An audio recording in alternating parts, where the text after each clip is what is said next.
I'll,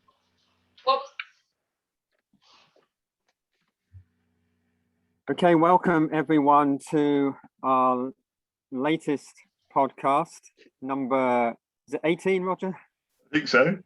Yeah, number 18. So we're carrying on with the series related to social action, but specifically looking at the environment this week.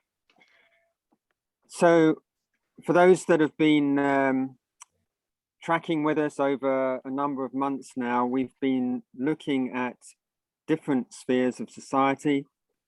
So looking at the environment today, we're looking not so much at the culture climate change, but climate change itself and resource depletion. These are pressing issues that I think everybody is aware of, as much of the world lives ecologically unsustainable lives. It's something that we hear about a lot, but what can we do about it? Well, before we perhaps consider that in this podcast today, just want to make a few introductory remarks from a biblical Christian worldview perspective. And that is that we are part of the creation, the earth, and all that God put within it was provided by him to bless us, to feed us and to sustain us. And when we look at the first book in the Bible, Genesis, we find mankind's first commission was to steward and care for God's creation. But over the centuries, as technology has advanced, we have certainly today extreme capitalism, the seeking after profit without acting responsibly, even rampant consumerism. The planet has been exploited, we could say raped and abused. The question I'd like to pose is this: is the flourishing and well-being of the planet a commission that the church takes seriously today? The phrase in Genesis 1, where the commission is given, it uses a phrase, rule over. And many times this has been used to justify us dominating the earth or just exploiting it. But dominion, not domination, is exercised really by humanity joining with the Creator in caring for the land. Now, I've got a book called Sustainable Faith, A Green Gospel for the Age of Climate Change by Nicola Ball and Mark McAllister. And there's a quote in that book. It's a very slim book. It says this: a duty of loving care towards the planet and all its inhabitants needs to become a central feature of the Christian message in today's church, accompanied by scriptural backing and practical guidance, encouraging God's people to be at the forefront of change. Christians need to be adequately equipped to bring a message of creation care and faith-based environmentalism to their communities. We have a responsibility towards future generations, but among many Pentecostal charismatic churches, of which I've grown up in that for over 50 years, sometimes you have a certain end times teaching, a dispensational end times teaching that doesn't actually promote a green gospel, because adherents to this theological perspective believe that the earth will just be destroyed. So if that's the earth's destiny, it's just going to get destroyed. What's the point of trying to conserve it, look after it, be environmentally friendly? So the view that we have of the future of the earth will determine, I believe, how we treat it in the present. I think there's also the influence, the Greek influence that we've talked about before, the sacred secular divide, the dualism, separating the sacred or God from the material world and viewing the sacred as being far more important than the material world. So if we adopt that kind of dualistic mindset, then really the church should focus on saving souls, not saving the planet.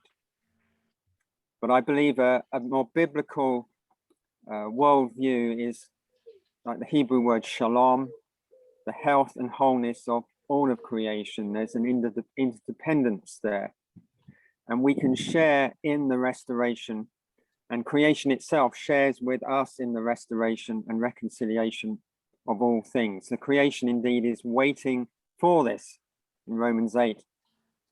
So God is not only in covenant with us as his people, but with the whole of his creation. And without this, I would say that the gospel is incomplete. But, you know, if we become environmentally friendly, we become green, what difference will it really make? You know, we can do our part. We can recycle our plastics, or we shouldn't even be using too much plastic, of course, or our glass bottles and our paper and cardboard, our tins. But while we do this, the global elites, the richest people in our world, they're making trips into space. You know, even recently we've had that on the news. So my final comments are these really, that we should all be responsible stewards and caretakers of the planet that we live on. I think we all have that individual responsibility, but fundamentally, to make a real difference, it's going to be the big collectives, the institutions, the global corporates, the big tech companies that also need to take responsibility. Because if they can make pledges and say the right words, but these in themselves will not be enough. Or providing so-called eco-friendly options. You know, this is what they call greenwashing. You promote a few green activities to give the appearance of change or being green, but the reality is that the majority of these companies' activities are polluting. Just a quick example, Amazon, they have the Earth Fund pledge. Apple has, you know, they're still promoting changing your phone every year. They're not producing upgradable phones that people can have instead. And Microsoft saying they will be carbon neutral by 2030, but at the same time they're partnering with the, you know, the big oil companies. So the challenge here is that addressing the carbon footprint and conserving the environment reduces profit, and therefore only truly ethical organizations and businesses will pay that price. So it's a big challenge that we have, but as God's people, as God's church, as his representatives in the earth, we should certainly be at the forefront of doing our part and also being advocates for change at the institutional level, at the system level, at the big collective level.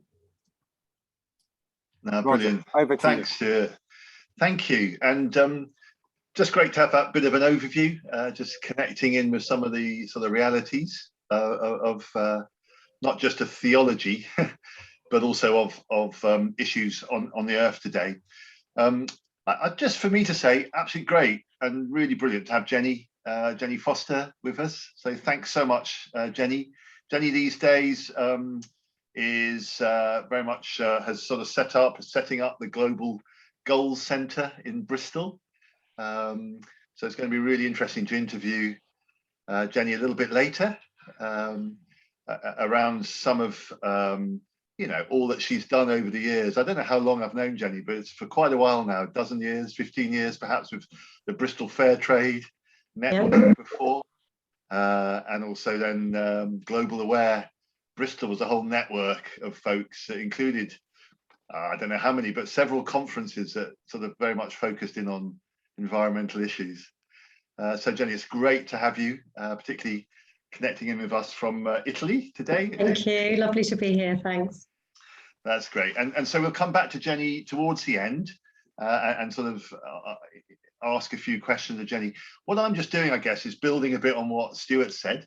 And as ever with the spheres stuff, just coming in with something of a biblical perspective. Obviously, there's no way you can sort of say everything, but just try and pick out a few of the key points. And then we'll interview Jenny, and then at the end, sort of open things up for a bit more of discussion as well. So today, obviously, I'm sharing about environmental issues from a biblical perspective, or you could also say sustainable development issues from a biblical perspective. And I'll start ever so briefly with our own city in Bristol. And recently, the mayor there, Marvin Rees, and the One City office published their One City plan for Bristol to 2050, with its long-term vision for Bristol as a fair, healthy and sustainable city, a city of hope. And it's interesting that that covers most areas of life, including one of the main 6 streams or themes of that is the environment. And the whole plan, all the different goals of that are measured against the Sustainable Development Goals. So it may be that Jenny's got some thoughts on that later, I don't know. But I suppose what I'm just interested in is this idea of a city of hope. And from a biblical perspective, what is a biblical hope for the environment, whether that's at that city level or national level or at a global level? And how can we think biblically about these issues? And so, as I've said in previous podcasts, a biblical worldview can have a framework of creation, fall, redemption, and then new creation. And I've quoted this as a favorite quote, and I'll do it again today, from John Stott, where he says this gives a framework into which to fit everything, a way of integrating our understanding, the possibility of thinking straight, even about the most complex topics, and that includes this whole issue of care for the environment. We can't really understand what the Bible says about a topic such as this unless we look at the whole story and see what each part says. So let's start with the idea of creation. And of course, in any of this, we may have other perspectives and disagree with what I'm saying, and that's cool. We'll sort of knock it around at the end, and that's great. So creation, it says in the beginning, Genesis 1, chapter 1, verse 1, in the beginning, God created the heavens and the earth. Creation tells us about the creator. It says in Romans 1, 19 and 20. And you just have to look at creation to just see how amazing the creator is, with the sheer beauty of it and the creativity of it. And we know, because it says in 1 John 4:16, that God is love. So his whole character is goodness and love, and he will not abandon his creation to the environment, as it says in Colossians 1 verse 17. Creation is good. Genesis 1 says, God saw that it was good, and the evil in the world was not originally there. So as Stuart said, it's present because of human sin. It's not because of any evil in matter itself, in the earth itself, in that original good creation. Humans, we're unique in creation because we as male and female are made in God's image, as it says in Genesis 1, 26 and 27. And God, as the sovereign creator, gave us humans dominion over the earth. He gives us royal authority and a realm to subdue and rule. If we think of the earth as a kingdom, we're not the kings ruling our own territory, but we're viceroys ruling it on the king's behalf, since the king has not abdicated his throne. This has been called the cultural mandate, where humans are told to be developers of culture. So when we're talking of sustainable development, there is that idea of development. We are developing the world. And we're told to fill the earth and subdue it. And that word subdue is actually quite a strong word. And to rule over the creatures, Genesis 1:28. But we are also told to work it and take care of it, because God is a God of love. Genesis 2 verse 15. So as caretakers or stewards, we're told to work and serve, so that's Hebrew abad, and to take care of and guard or protect and preserve, that's the Hebrew shamar, God's creation, to care for the environment. So as ruling servants, we are to interact with creation with the same love that God showed in creating the world, in giving water to all the beasts in the fields, to making grass grow for the cattle. This is all from Psalm 104, in planting and watering the cedars of Lebanon. We work as servants of the creation by developing and caring for the riches God has placed in his good creation. You could call that sustainable development. The cultural mandate refers to all things. All things were created by him and for him. He is before all things, and in him all things hold together. Colossians 1:16 and 17. So we are called to fill the earth and to cultivate it, since the earth is the Lord's and the fullness thereof. Psalm 24, verse 1. Creation is the beginning of history. God made the world with a purpose, to be inhabited, to be ruled, and to be cared for by human beings. The original paradise before sin was a garden. The future paradise that human history is heading towards is a city of hope, the New Jerusalem of Genesis 21. So that first line of history is creation. It's followed by a second line, the fall of humankind into sin, Genesis 3. God is love, and love can never force people to love or obey in response. So disobedience and selfishness can enter creation. From a biblical perspective, the fall is the root of all evil in human life and in the non-human world, resulting in a lack of care for the environment. Humankind rebelled against God's rule and love in order to be like God, it says in Genesis 3, verse 5. Humans refused to fulfill the cultural mandate of developing creation as God's caretakers and stewards, wanting instead to rule themselves. And they rebelled. Instead of developing culture in loving and obedient ways, humans have distorted and corrupted the process of filling, subduing, and caretaking. And that results in this whole lack of care for the environment. So humans have failed in our love response to God's love. And so Paul says that as a result, death spread to all humankind, Romans 5:12. He called it the reign of death, Romans 5:21, with death reaching every aspect of life, including the destruction of the environment. So your fall, it says biblically, affects all humanity and distorts man's relationship with his fellow human beings. Mankind's behavior affects the environment and the whole of creation. So in Genesis 3:17 to 19, it says, "Cursed is the land or the ground because of you. Through painful toil, you'll eat of it all the days of your life. Because of thorns and thistles, mankind will have to sweat to produce food." It says in Romans 8:20 to 22 that creation was subjected to frustration or bondage to decay, so that the whole of creation has been groaning as in the pains of childbirth. So idolatry is a declaration of independence from our Creator and his rule.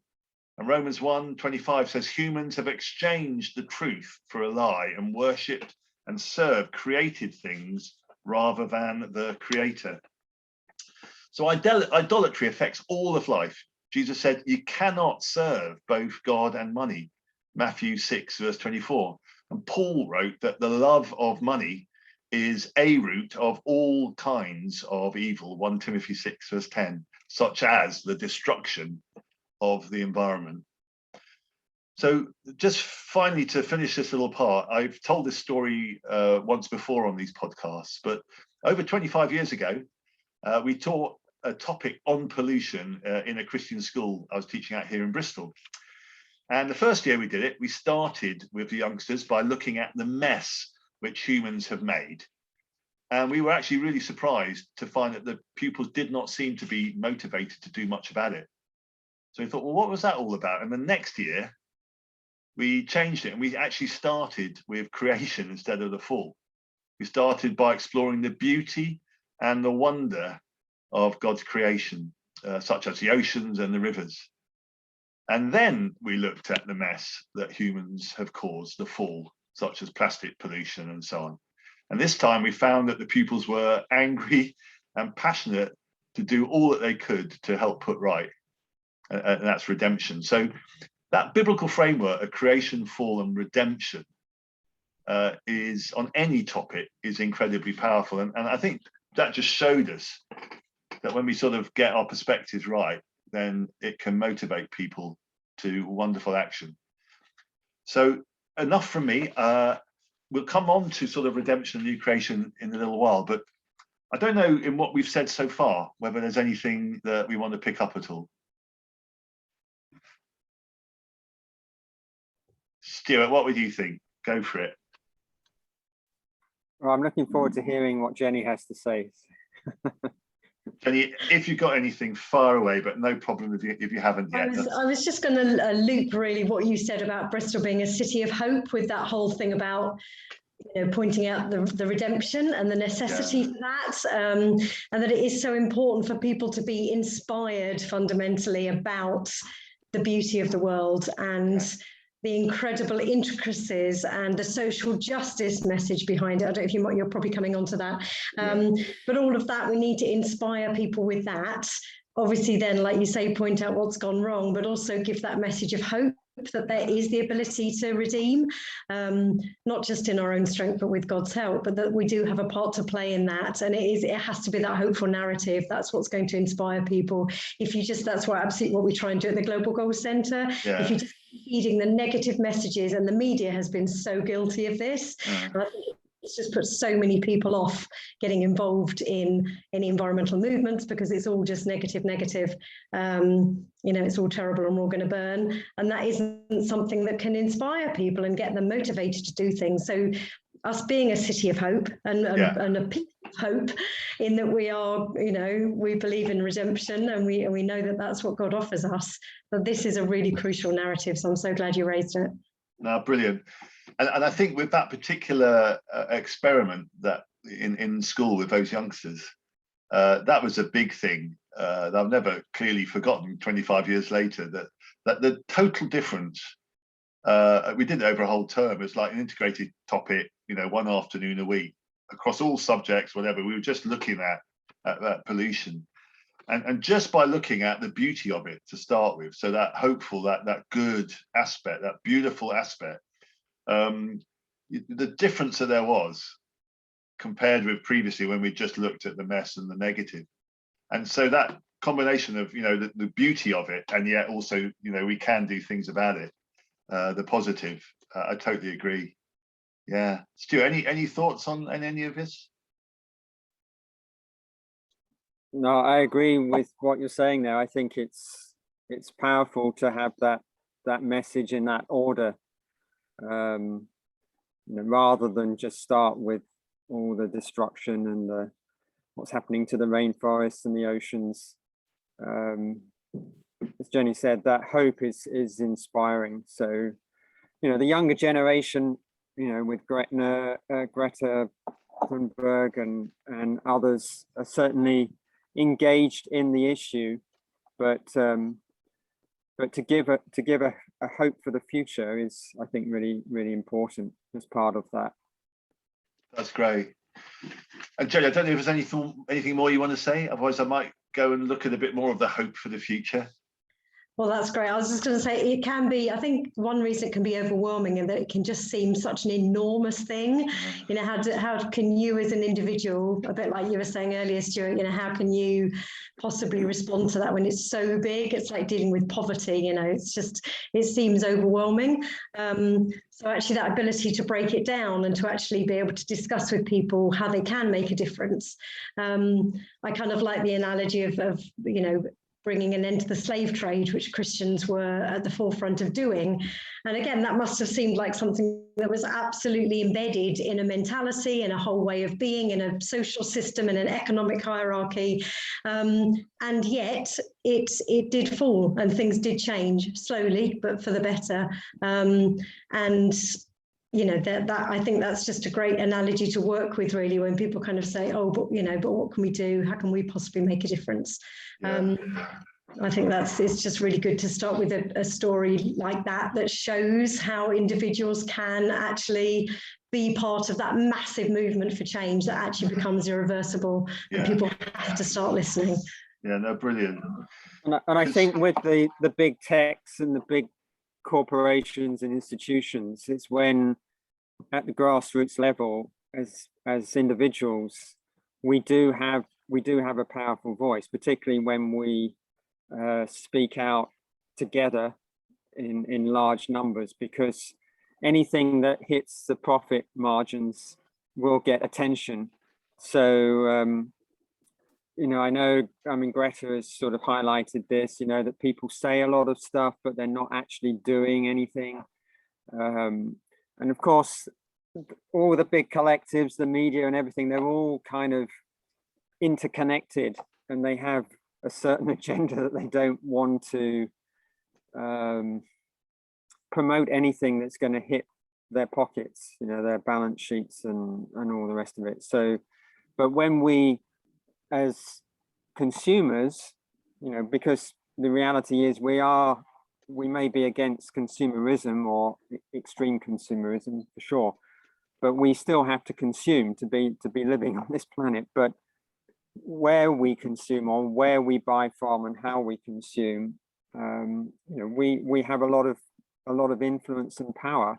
We can choose not to consume or purchase from certain companies or organizations that are not truly being environmentally friendly.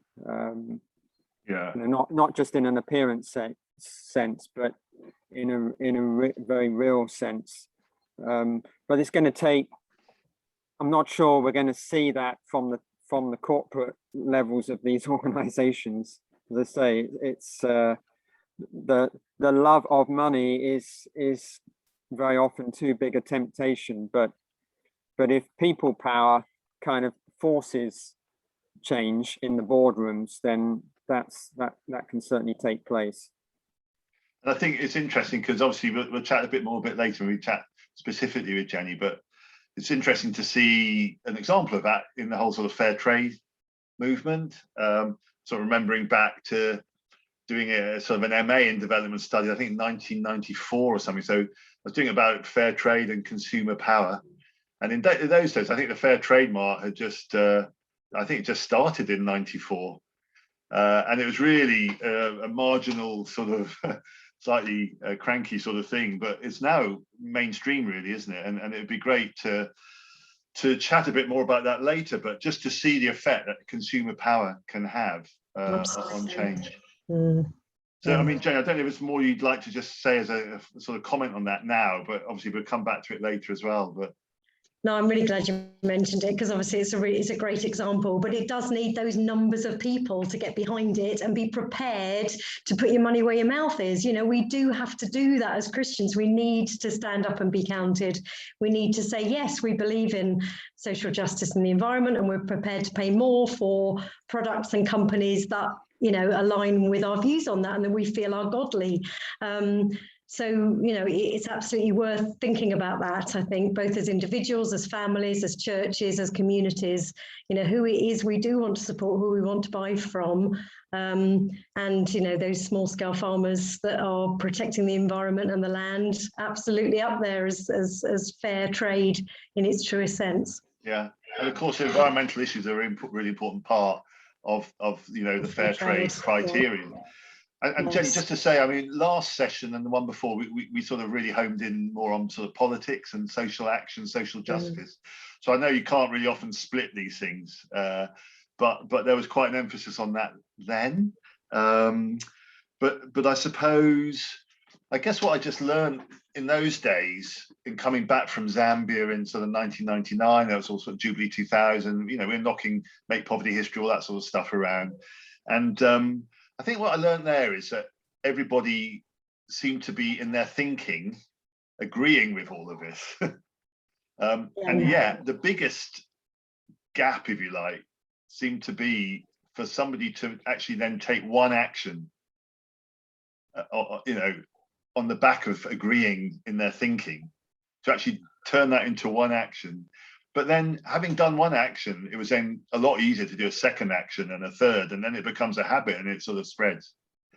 So that was my observation. So I think it's great to have this sort of hope now and to the future. And so perhaps what I'll just say is, now another little 5 minutes from me or so on redemption, but also new creation. And again, from a biblical perspective, where I'll just say there's a sort of a third basic line in human history, that God did not leave humankind alone to suffer the effects of our rebellion against his love, but God broke into human history to bring redemption in the form of his son, Jesus, and to set history back on its proper course again. And it's all of creation that's included in Jesus's redemption. Colossians 1, as folks know, these are my favorite verses. 15 to 23 talks about the salvation of individuals, but 8 times it also says about the redemption of all things, everything, and all. In these verses, Paul says that Jesus is Lord of all of his creation, all of the environment. Everything was made by and for Jesus. Things in heaven, things on earth, visible, invisible, dominions, authorities, will be finally reconciled by the cross of Jesus. And we're living between these first and second comings of Jesus, between the already and the not yet. The already, we've experienced God's kingdom with its power and his signs of love and justice and salvation, but it's not yet complete, as we can see in the world all around us. We're still living in a world of environmental degradation, and God has chosen to work out his purposes through his people.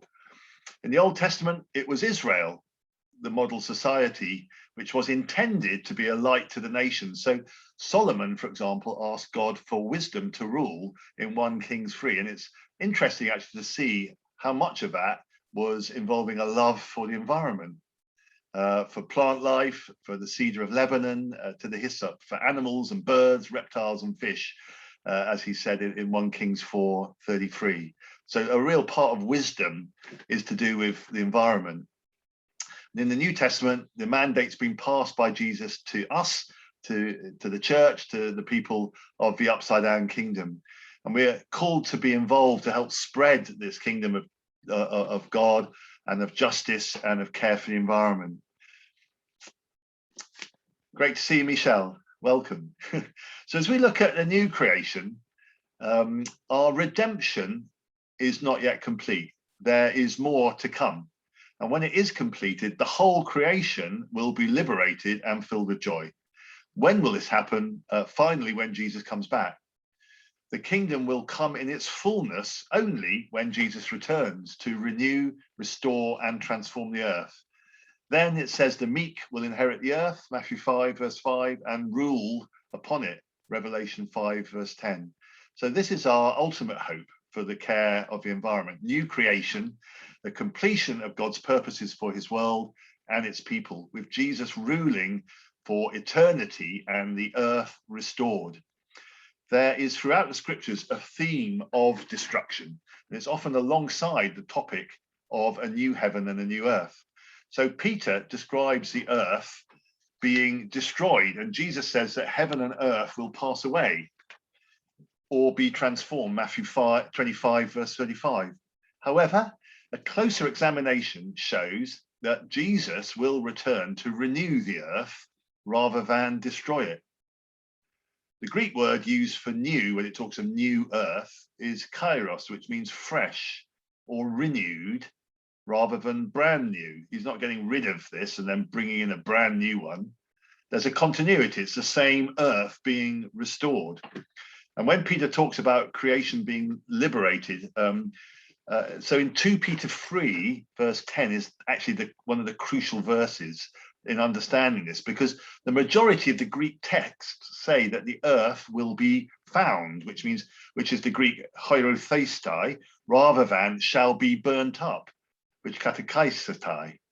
The sense here is that there will be purging fires that will enable the earth and all its work to be found or revealed for what they are, pure or impure. And you can compare that with what it says in 1 Corinthians 3:15. The earth will be transformed. Everything deserving destruction will be destroyed, but all that stays pure and godly will remain and be liberated.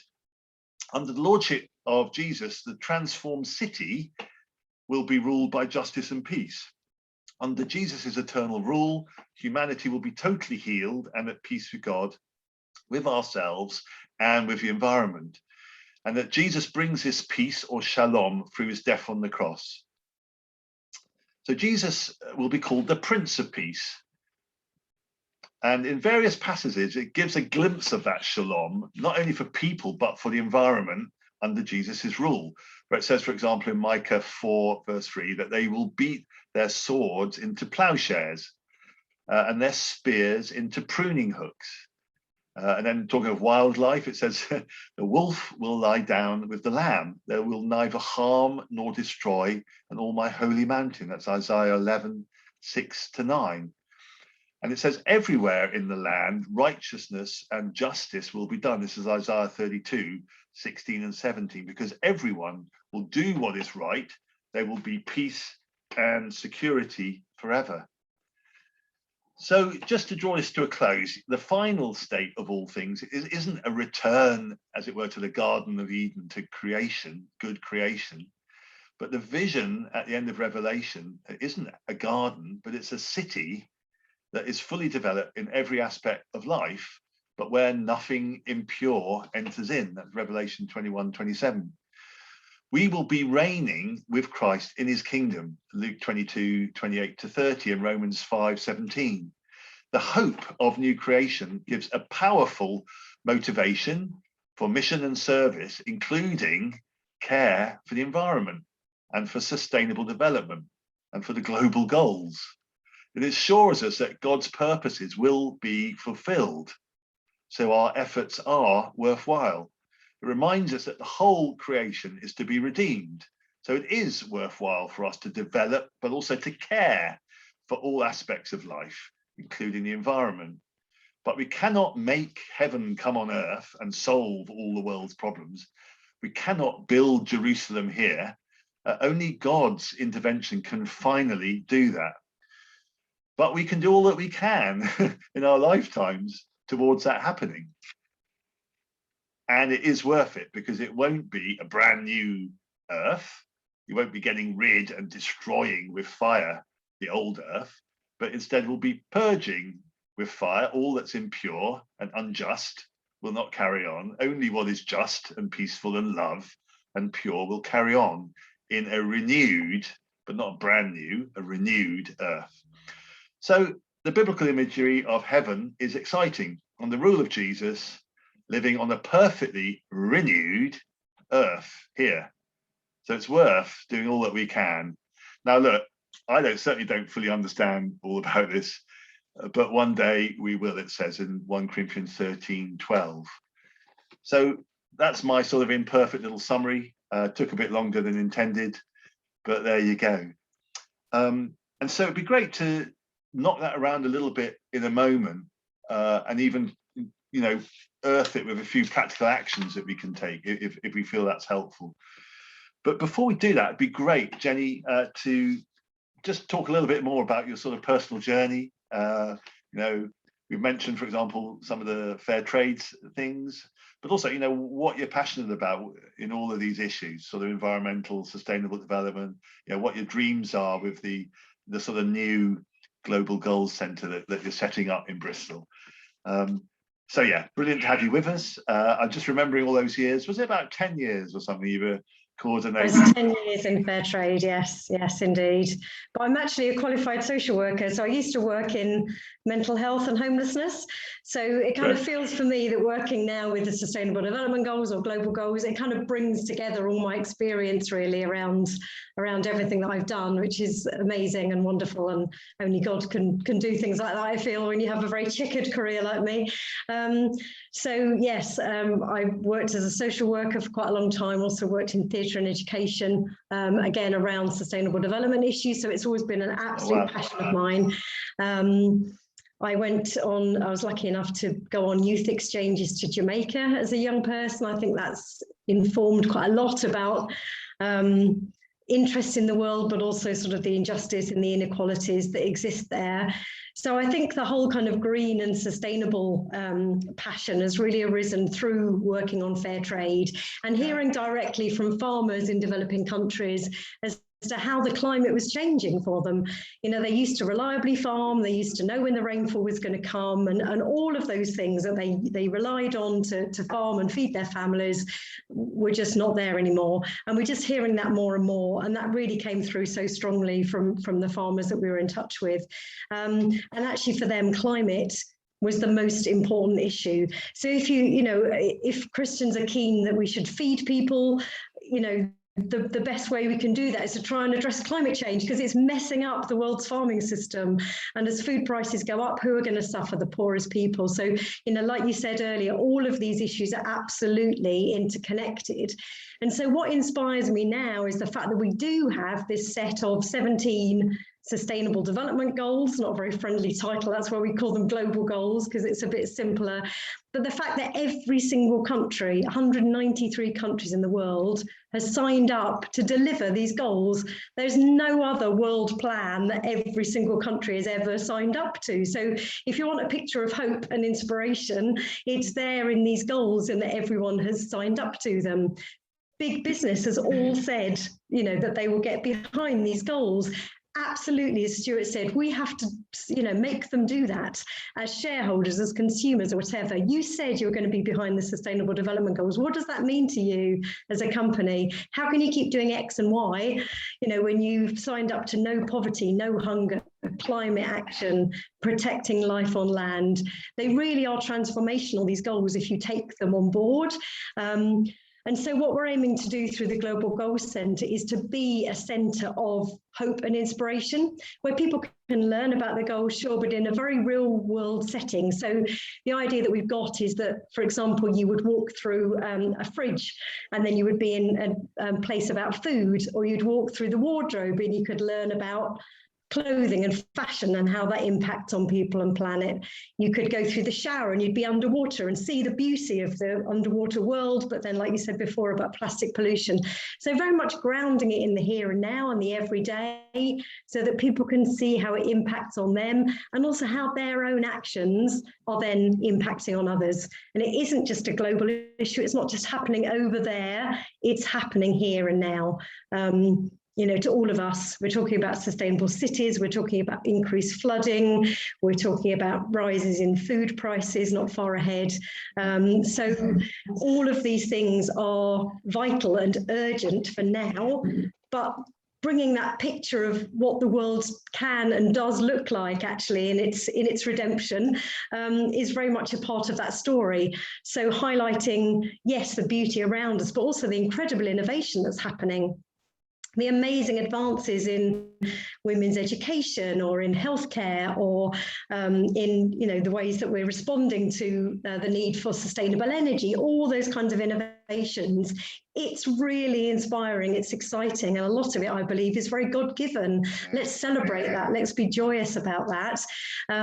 But we want everyone who visits the centre to find a way that they personally can respond and take action.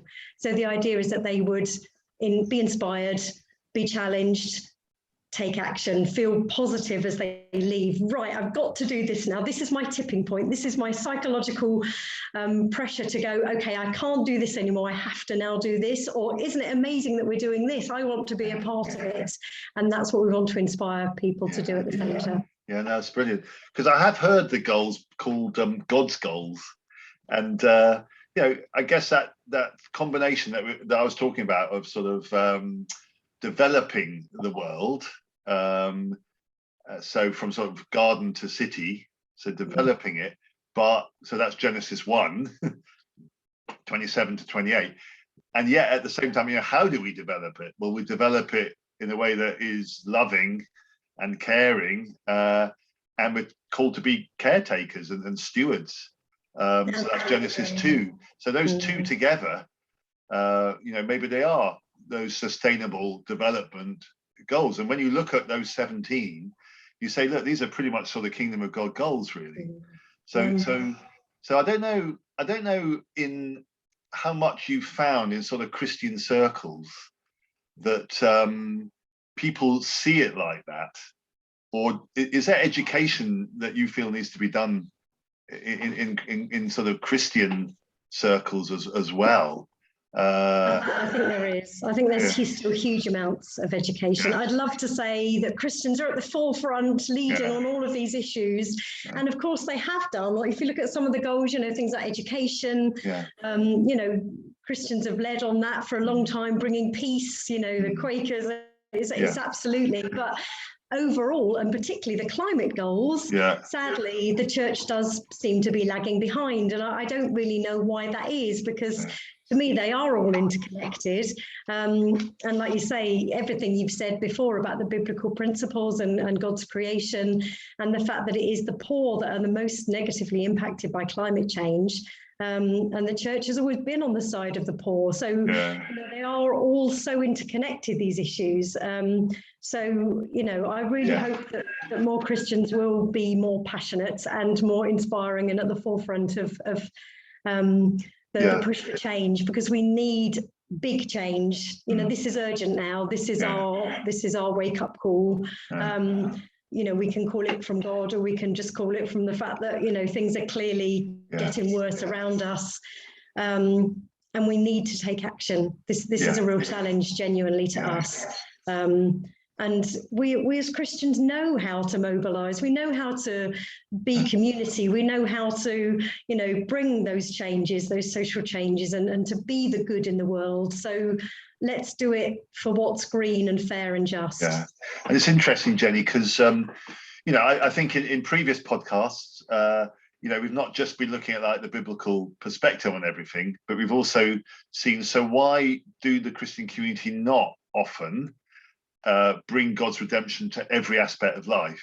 And it's been interesting to look back and see how, for example, sort of Greek thinking from Plato and before Jesus came into and is still a massive divide in the church there, where without going all over that again, but just that sense that the spiritual is sort of superior from Plato really, and from Aristotle, and that the earth is sort of somehow corrupt, and it's all about escaping the earth and going off and saving souls, and that has had a massive effect compared with sort of the sort of biblical view that we've looked at today, which obviously clearly says Jesus is redeemer of all things and is concerned with all things. And so it's interesting how that other thinking has affected the church. I don't know, I'd love to hear a bit more. It's great to hear about the Global Goals Centre in Bristol, but love to hear a little bit more. Is there more you'd like to say about its sort of dreams and where you've got to so far? Maybe how we could be praying, of one or two practical actions that we could take as well.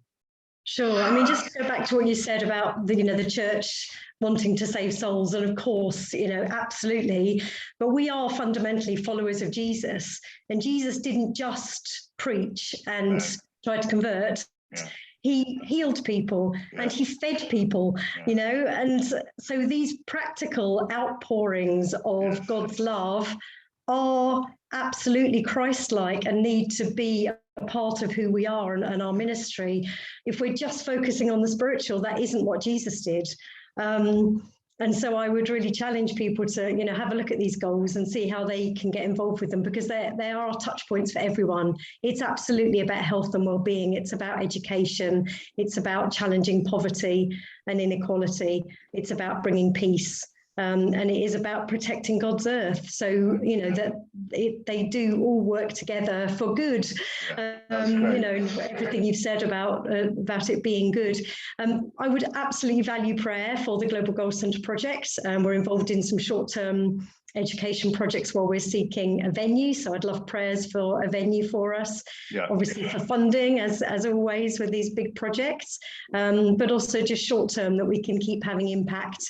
Young people, you mentioned, Stuart mentioned, I think, about the Greta effect, but the downside of that message has been that young people are suffering hugely from climate anxiety, because these are issues that really, really concern them.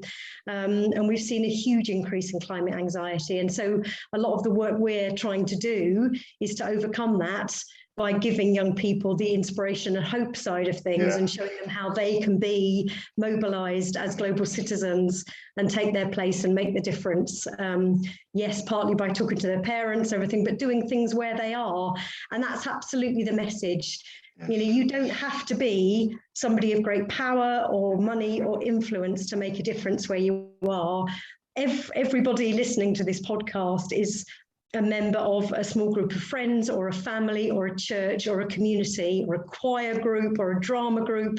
You know, what are they doing about the environment? Are they buying fair trade? Are they recycling properly? Are they thinking about planting fruit trees in their church garden? There's so many different small but really important actions that individuals can take that can have a massive impact, maybe just on their small local community, certainly. But, you know, if you're planting trees in your churchyard, that can feed local homeless people. It can also provide carbon sequestering for the environment. You know, there's so many values. It can be a lovely place for people to come and find rest. So, you know, there's some very simple things. Do have a look at Eco Church. That's a very, very inspiring movement. Tier Fund supports that. And, you know, there's a lot of great stuff that's happening out there. We do just need more of us to get behind it and be doing it on the ground. Yes, brilliant. What would you say your dreams are really for the Global Goals Centre? Dreams are for it to be built and for Bristol to be the first one, because I do have a heart for Bristol, and I think it being a city of hope and having been Greek capital, it's absolutely the right place for it. But just it's absolutely a place where it's not just those that already know about it want to come, but it's a place where everybody wants to come, because it's somewhere that is just exciting and inspiring, and people go away from it feeling that they want to do things differently, and that can be a real beacon in the city. And would it be targeted primarily with young people? I guess it's open for everybody, but is there a particular? We've got a particular passion for young people, because we are an environmental charity, and we're involving young people all the way through. So the whole project is being co-created with young people, but we would love it to be completely, you know, friendly for everyone.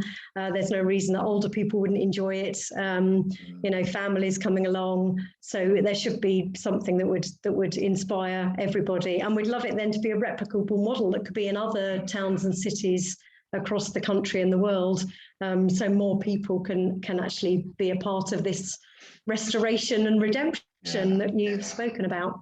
Brilliant. And it is interesting, isn't it, that I think, tell me if I'm wrong, but from my understanding, I think Bristol is like the first of the cities to, you know, have the measure, if you like, of the accountability of those sustainable development goals for its plan over the next 30 years. Yeah, so I think it was us and New York that were the first to do it, and that's it's been then really used as a great example for other cities across the world, which we can be very proud of, but we need to stand behind that as well and be a part of that. Brilliant. So Jenny, that's so great to hear. I don't know if there's anything that you'd like to say, but that you've maybe not had the chance to say yet. That you know, whether that's from the old sort of Global Aware days or just everything you've been involved with, your sort of passion and your wishes for the future, really.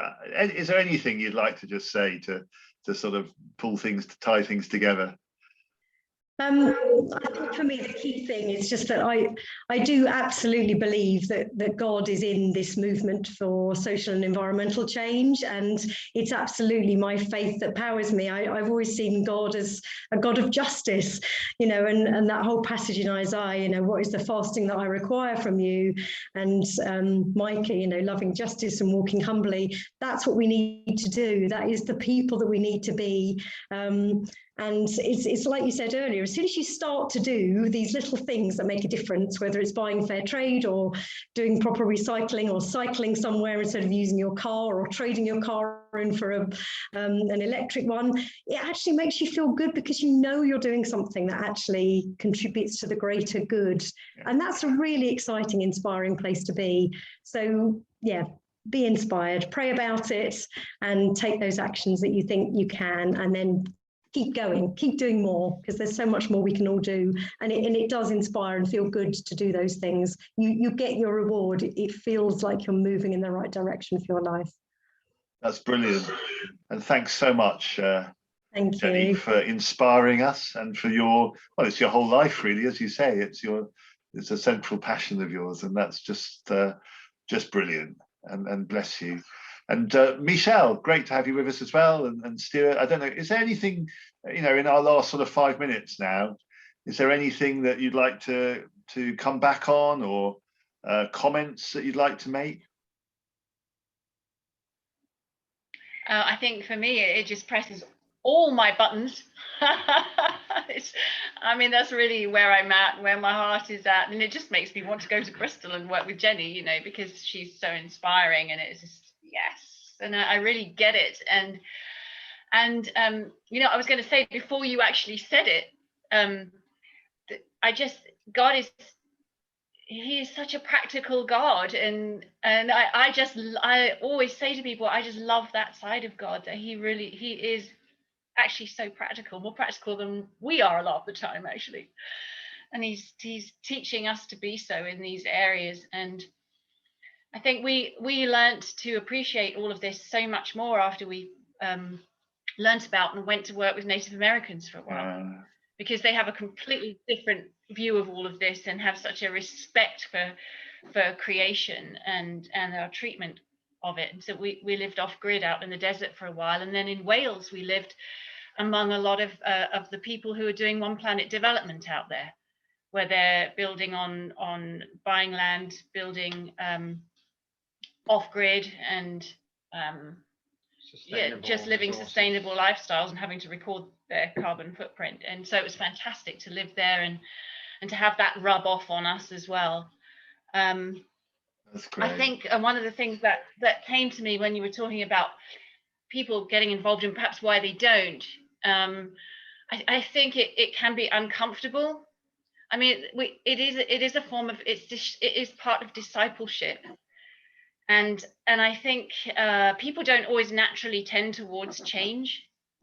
They like what is comfortable, and they like to do things the same way that they've always done. So I think it can be hard for people to switch from that into something else, especially when it's something so practical, and you are going to have to make practical changes. Something might cost more, or you might have to put a bit more effort into something, or go out of your way a bit more, and it's all a bit uncomfortable.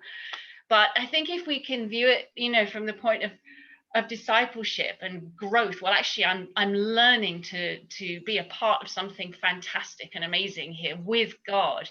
If we can learn to be inspired by that, and also what you were talking about right at the beginning, was that the whole beauty side of it. If we can grasp that, the beauty of God in creation, and how that causes us to look at it in a more sacred way. God is in it. God is in it, like we are the temple of the Holy Spirit. God is in us. So our treatment of, whether it's our own bodies, other people's bodies, or whether it's the environment, our treatment of it really matters. Yeah, no, brilliant. And I think another, thanks so much, Michelle. And I think another aspect of is this whole thing of comfortable and sort of Western lifestyles and stuff that we've sort of grown used to.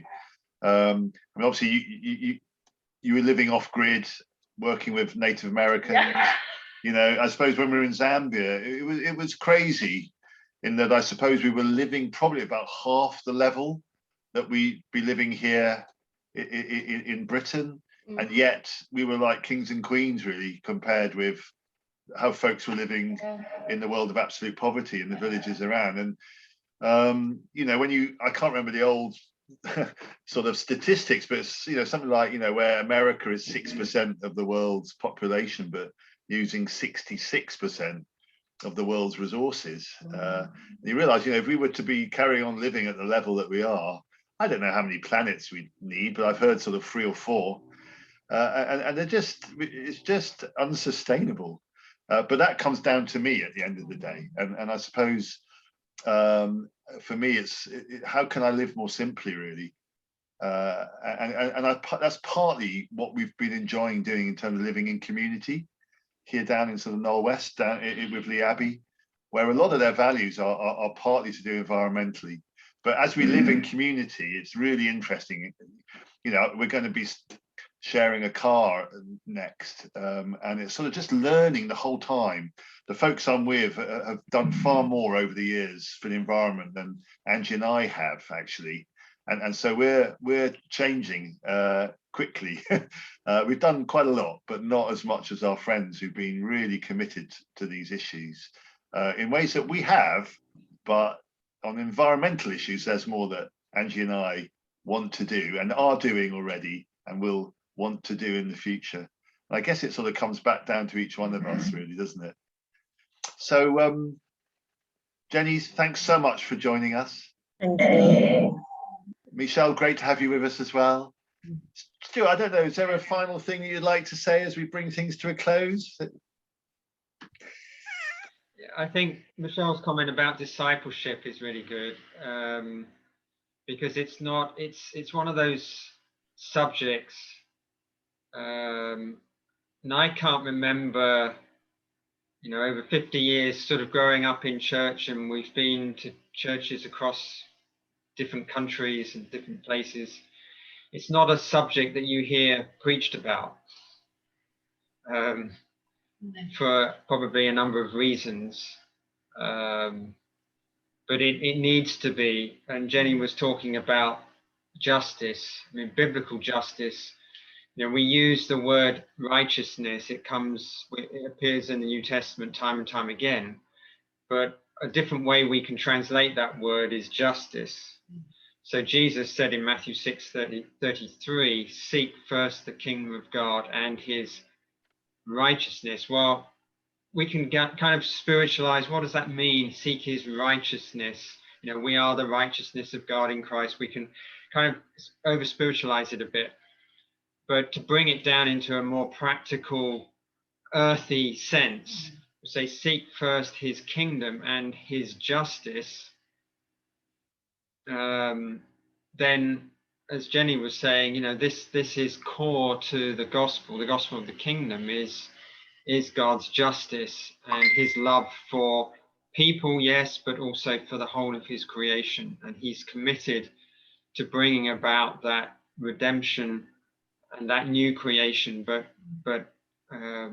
you know, he doesn't want, he shouldn't come back to a creation and an earth that's been completely exploited and in degradation and in a terrible state. You know, he's coming back for a glorious church, and I think he needs to come back to a planet, to an earth that has been cared for and stewarded, at least by those who are called by his name, that, you know, are seeking after his kingdom and his justice in all its forms, which include very much the environment. Yeah, have I got time to say one more thing about that? Course, No, most of the time, sorry. Go for it. Many of the people that we met in Wales who were doing One Planet development were, I mean, non-Christians, yes. People into New Age, all kinds of different things, and really being the ones who got it, really being the ones who grasped it, who were willing to make some of the sacrifices, who were willing to be a bit more different, a bit alternative, and but not just because of that, but because they really got it. They understood it, and they were impassioned and envisioned, and it was always interesting for us as Christians to go and spend time with them, and actually gently sort of let people know that we were Christians, because they don't know that God wants to be involved in that. Exactly. No evidence to them that God is a God who wants to be involved, because if the Christians aren't. So we need to be the ones really leading the way in it. You know, he's our God and his earth, and also showing people that God cares, because we only show God cares if we care. No, brilliant. Good. Hey, great place to end, and thanks Michelle and Stuart. and particularly Jenny, so good to have you join us. Yeah. Thanks, it was great. Yeah, and as you go back, Yeah. you know, So nice just to meet you. all the anointing and all the courage that you need from God, and bless Bless you. you. Thank you. Thank Thank you. you so much. Yeah, We're thanks so from much. 3 countries tonight. We're from Absolutely. England, France, and Italy, right? Yeah, not bad. And we started our married life in Bristol. So Yeah. our first 2 children were born in Bristol. So Very we have good. Bristol roots as well. Great. Really good. Great to meet you. Cheers, both. Dave. Bless you. Thanks so much, everyone. Bless Bye, you.